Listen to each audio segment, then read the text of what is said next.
ऑफिसमधले सर्व सहकारी संजनाला लग्नाच्या वाढदिवसाच्या पार्टीसाठी मागे लागले होते. खरं तर त्यांनी तिच्यावर दबावच आणला होता. तिने रोहितला फोन केला. ही सगळी मंडळी उद्याच्या वेडिंग ॲनिव्हर्सरीसाठी पार्टी मागतायत. मी त्यांना काय सांगू? आईबाबांना विचारल्याशिवाय कुणालाही घरी बोलावणं बरोबर नाही. रोहितच्या आवाजात काळजी होती. पण मग ह्यांच्या पार्टीचं काय? रात्री विचार करून ठरवूयात. ओके. संजनाने फोन बंद केला. त्याचं म्हणणं तिने सर्वांना सांगितले. तसं सगळे तिला ताणायला लागले. आम्ही व्यवस्थित गिफ्ट घेऊन येऊ, फुकट पार्टी खाणार नाही. अगं सासूला इतकी घाबरून राहशील तर सगळं आयुष्य रडतच काढावं लागेल. थोडा वेळ सर्वांचं ऐकून घेतल्यावर संजनाने एकदम मोठ्या आवाजात म्हटलं, हे बघा, माझं डोकं खाणं बंद करा. मी काय सांगते ते नीट लक्षपूर्वक ऐका.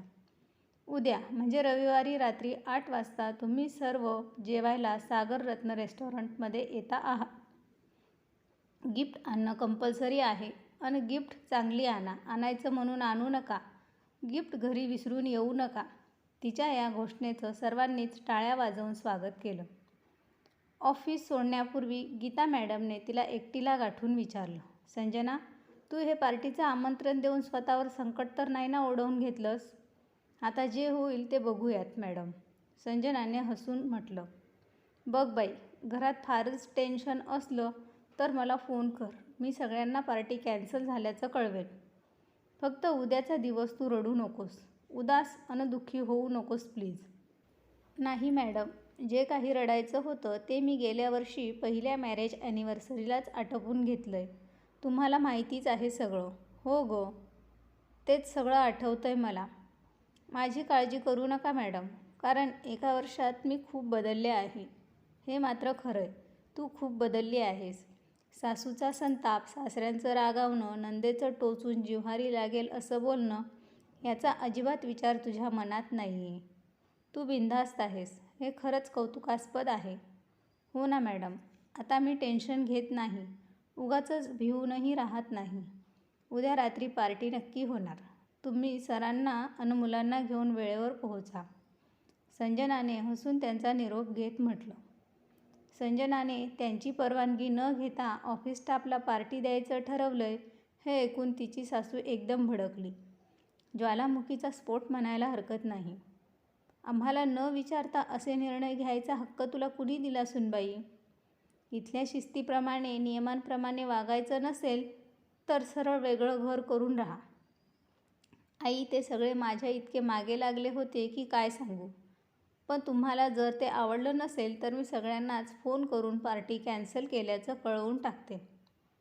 अगदी शांतपणे बोलून संजनाने तिथून काढता पाय घेतला.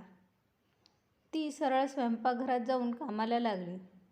सासू अजूनही संतापात बडबडत होती. तेवढ्यात संजनाची नणंद म्हणाली, आई, वहिनीला जर स्वतःच्याच मर्जीने वागायचं आहे तर तू उगीचच आरडाओरडा करून स्वतःचं अन आमचंही डोकं का फिरवते आहेस? तू इथं तिच्या नावाने शंख करते आहेस अन ती मजेत आत गाणं गुणगुणते आहे. स्वतःचाच पान उतारा करून काय मिळतंय तुला? संतापात आणखी तेल ओतणारं आपल्या लेकीचं वक्तव्य ऐकून सासू अधिकच बिथरली. खूप वेळ तिची बडबड सुरूच होती. संजना मात्र शांतपणे काम आवरत होती.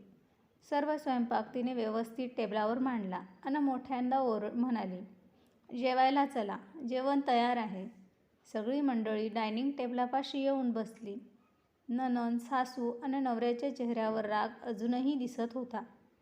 सासरे मात्र हल्ली निवळले होते. सुनेशी चांगलं वागायचे, पण सासू त्यांना सतत धाकात ठेवायची. आताही ते काहीतरी हलकंफुलकं संभाषण काढून वातावरण निवळावं असा प्रयत्न करत होते. पण सासूने एक जळजळीत दृष्टिक्षेप त्यांच्याकडे टाकून त्यांना गप्प बसवलं. संजना अगदी शांत होती. प्रेमाने सर्वांना वाढत होती. नणंदेच्या कडवट खोचक बोलण्यावर ती हसून गोड भाषेत उत्तर देत होती. सासूला संजनाच्या गप्प बसण्यामुळे भांडण वाढवता आलं नाही. आपल्या खोलीत ती पोहोचली तेव्हा रोहितने आपला राग व्यक्त केलाच. इतर कुणाची नाही तर निदान माझी परवानगी तरी तू निर्णय घेण्यापूर्वी घ्यायला हवी होतीस. मला तुझा निर्णय मान्य नाही. मी उद्या पार्टीला असणार नाही. खट्याळपणे हसत खांदे उडवून संजनाने म्हटलं, तुमची मर्जी. त्याला काही कळायच्या आत त्याच्या गालावर एक चुंबन देऊन ती वॉशरूमकडे गेली. रात्री 12 वाजता संजनाच्या मोबाईलचा अलार्म वाजल्यामुळे दोघांचीही झोपमोड झाली. हा अलार्म का वाजतोय? रोहितने तिरसटून विचारलं. Happy marriage anniversary sweetheart. त्याच्या कानाशी ओठ नेऊन अत्यंत प्रेमासक्त स्वरात संजनाने म्हटलं. संजनाचा लाडीक स्वर, तिच्या देहाला येणारा सेंटचा मादक सुगंध डोळ्यातलं आमंत्रण बघून रोहित तर राग विसरला, सुखावला त्याने संजनाला मिठीत घेतलं. त्या रात्री रतिक्रीडेत आपलं सर्व कौशल्य पणाला लावून संजनाने रोहितला तृप्त केलं. नकळत तो बोलून गेला, इतकी चांगली गिफ्ट दिल्याबद्दल मी तुझा आभारी आहे. तिरप्या नजरेने त्याच्याकडे बघत संजनाने विचारलं, उद्या माझ्याबरोबर चलाल ना पार्टीला? मघाचं सर्व प्रेमबिम विसरून रोहितने कपाळावर आठ्या घालत विचारलं. इश्श, मी सकाळी पार्कात फिरायला जाण्याबद्दल विचारत होते. असं होय, जाऊयात की? खरंच किती छान आहात हो तुम्ही.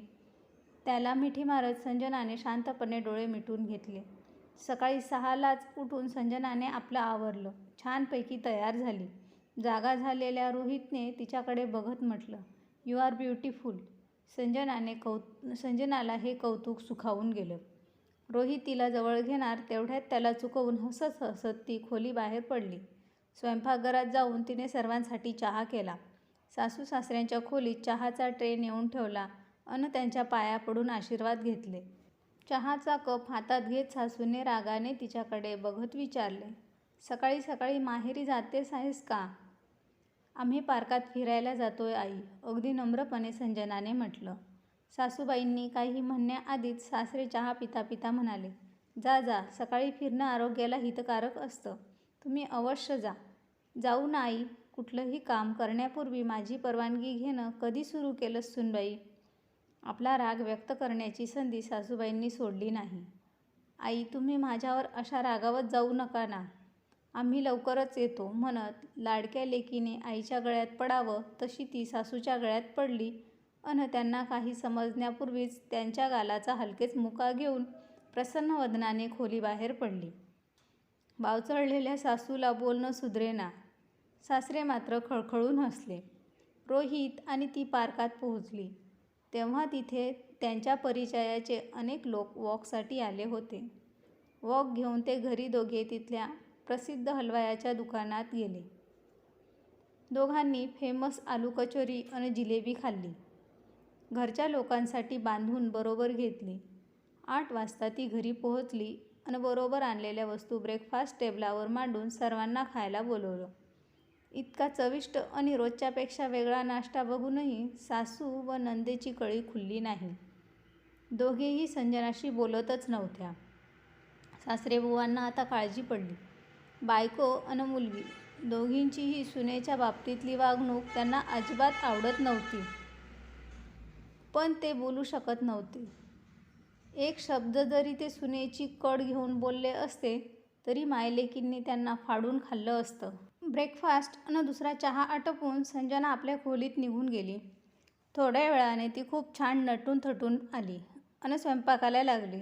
नंदेने तिला इतकी सुंदर साडी स्वयंपाक करताना नको नेसू असं सुचवलं. त्यावर ती हसून म्हणाली, त्याचं काय आहे ना वंस, तुमच्या भावाने आज या साडीत मी फार छान दिसते असं म्हटलं आहे. त्यामुळे आता ही साडी हा सगळा साजशृंगार मी रात्रीच उतरवणार आहे. अगं पण इतक्या महाग साडीवर डाग पडतील, ती भिजेल, चुरगळेल याची भीती किंवा काही काळजी नाही वाटत तुला? भीती काळजीला तर मी कधीच बाय बाय केलंय वंस. माझ्या मते एखादा मूर्खच आपल्या वस्तूच्या नुकसानीची काळजी करत असेल. संतापून मेघा म्हणाली, मला वाटतं मी मूर्ख नाहीये, पण तुमच्या भावाच्या प्रेमात फार वेडी झाली आहे. कारण तो फार चांगला आहे तुमच्यासारखाच. हसत हसत संजनाने लाडाने मेघाचा गालगुच्चा घेतला तिची गळाभेट घेतली. आकस्मिक घडलेल्या या प्रसंगाने मेघा बावचळली, गोंधळली मग स्वतःही हसायला लागली.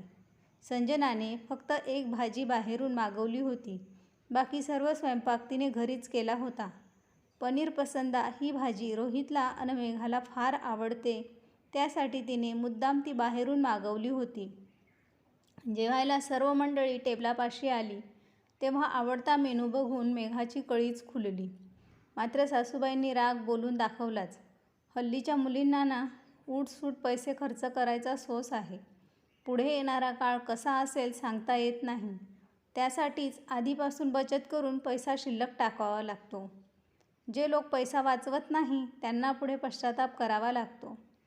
संजनाने वाढता वाढता हसून म्हटलं, खरंच आई, तुमचं म्हणणं अगदी बरोबर आहे. त्यानंतर जेवण मजेत झाली. सासूच्या रागाकडे साफ दुर्लक्ष करत त्यांच्या प्रत्येक गोष्टीला संजना हसून प्रतिसाद देत होती. त्या दिवशी गिफ्ट म्हणून रोहितला शर्ट आणि संजनाला साडी मिळाली. त्यांनीही मेघाला तिचा आवडता सेंट, आईंना साडी आणि बाबांना स्वेटर दिला. गिफ्टच्या देवाणघेवाणीमुळे घरातलं वातावरण जरा आनंदी आणि चैतन्यमय झालं. सगळ्यांनाच ठाऊक होतं रात्री 8 वाजता सागर रत्नमध्ये पार्टी आहे.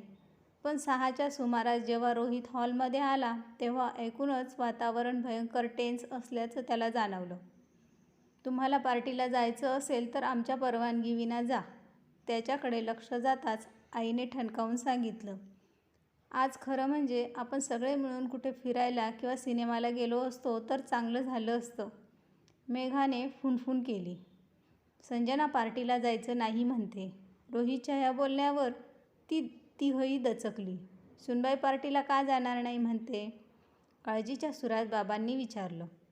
तिचं म्हणणं आहे तुम्ही तिघं पार्टीला आला नाहीत तर तीही पार्टीला जाणार नाही. अरे वा, नाटक छान करता येतंय सुनेला, वाईट तोंड करत सासूबाई वदल्या. रोहित डोळे मिटून सोफ्यावर गप्प बसून होता. त्या तिघांचेच वाद सुरू होते. शेवटी बाबांनी अल्टिमेटम दिलं. आपल्या सुनबाईचा असा अपमान करण्याचा काहीच हक्क नाही. तिच्या ऑफिसमधल्या सहकाऱ्यांच्या आपल्याबद्दल किती वाईट समज होईल ह्याचा विचार करा. आणि शेवटचं सांगतोय, तुम्ही दोघं पटापट आवरा आणि आपण निघूया. तुम्ही माझं ऐकलं नाही तर आजपासून मी या घरात जेवण घेणार नाही. बाबांची धमकी मात्र लागू पडली. सर्व कुटुंब अगदी बरोबर वेळेत सागर रत्नला पोहोचलं. संजनाच्या सहकाऱ्यांचं स्वागत सर्वांनी मिळून प्रेमाने आपलेपणाने केलं. संपूर्ण कुटुंब असं प्रसन्न मुद्रेत बघून सर्व पाहुणे मनोमन चकित झाले आणि हर्षित झाले होते. पार्टी झाली. भरपूर गिफ्ट्स मिळाल्या. हास्य विनोदात वेळ छानच गेला. त्यासोबत चविष्ट जेवण. होस्ट आणि गेस्ट सगळेच खुश होते. गीता मॅडमने तेवढ्यात संजनाला एकटीला एकीकडे गाठून विचारलं, कसं काय राजी केलंस तू सर्वांना? संजनाचे डोळे चमकले. हसून ती म्हणाली, आज मी तुम्हाला माझ्यातला बदल कसा झाला ते सांगते. लग्नाच्या पहिल्या वाढदिवसाला मी खूप रडले, दुःखी झाले. रात्री पलंगावर पडले तेव्हा माझ्या लक्षात आलं, मला रडताना बघून त्यावेळी कुणीही हसत नव्हतं, पण मला उदास दुःखी बघून माझ्या सासूच्या व नंदेच्या डोळ्यात असुरी आनंद दिसत होता. त्यावेळी पहिल्यांदा माझ्या लक्षात आलं की घरातल्या खास आनंदाच्या प्रसंगी कुरापत काढून, समारंभाचा विचका करून दुसऱ्याला दुःखी करूनच काही लोकांना आनंद मिळतो. हा साक्षात्कार झाला आणि मी ठरवलं, यापुढे ह्या लोकांना तशी संधीच द्यायची नाही. आपला आनंद आपणच जपायचा. विनाकारण वाद घालायचा नाही, चेहरा पाडायचा नाही, गप्प बसायचं, प्रसन्न राहायचं. लोकांना मी 2 कॅटेगरीत टाकलंय. काही लोक माझ्या आनंदाने सुखावतात, आनंदी होतात. काहींना माझा आनंद सहन होत नाही. मी या दुसऱ्या कॅटेगरीतल्या लोकांना भाव देत नाही. ज्यांना जे करायचं आहे ते करू देत. आपण शांतच राहायचं, प्रेमाने वागायचं. आता वंश काय, सासूबाई काय, कुणीच मला चिडवू शकत नाही, रडवू शकत नाही. रोहितला मी सतत तृप्त ठेवते, त्यामुळे आमच्यात भांडणं होत नाहीत आणि तोही माझं ऐकतो. पूर्वी मी रडायची, आता हसते. आपला आनंद, आपल्या मनातली शांतता का म्हणून कुणाला हिरावून घेऊ द्यायची? ज्यांना मला दुःखी करायचं असतं ते मला प्रसन्न बघून स्वतःच चिडचिडतात, त्रासतात. मला काही करावं लागत नाही आणि त्यांना धडा मिळतो. माझ्या शुभचिंतकांना तर माझा आनंद हवाच असतो. मीही प्रसन्न, तेही प्रसन्न. आता माझ्या दोन्ही हातात लाडू आहेत. मी मजेत जगते आहे. एक गोष्ट अजून माझ्या लक्षात आली आहे की आपण आनंदी राहतो तेव्हा आपला राग करणारी माणसंही हळूहळू निवळतात. माझी सासू आणि नणंद त्यामुळेच इथे आल्या आहेत. हे ऐकून गीता मॅडम बोलल्या, शाब्बास संजना शाब्बास. मानलं तुला खरोखरच. तुझी समजदारी बघून मला खूपच आनंद होतोय. तुझा संसार सुखाचा होईल. ऑल द बेस्ट असं म्हणत त्यांनी संजनाचा निरोप घेतला. इतर सहकाऱ्यांनीही संजनाचा व तिच्या कुटुंबियांचा निरोप घेतला व घरी परतले. संजनाही तिच्या कुटुंबियांसमवेत घरी परतली. सर्वांच्या चेहऱ्यावर आता आनंद दिसत होता. सासू व नंदेच्या मनातील मळभही आता दूर झाले होते. संजनाची ॲनिव्हर्सरी खरोखरच हॅपी ॲनिव्हर्सरी झाली होती. तर मित्रांनो, कशी वाटली कथा? कथा आवडली असेल तर लाईक करा, शेअर करा आणि अशाच नवनवीन कथांसाठी आमचं चॅनल सबस्क्राईब करा. धन्यवाद.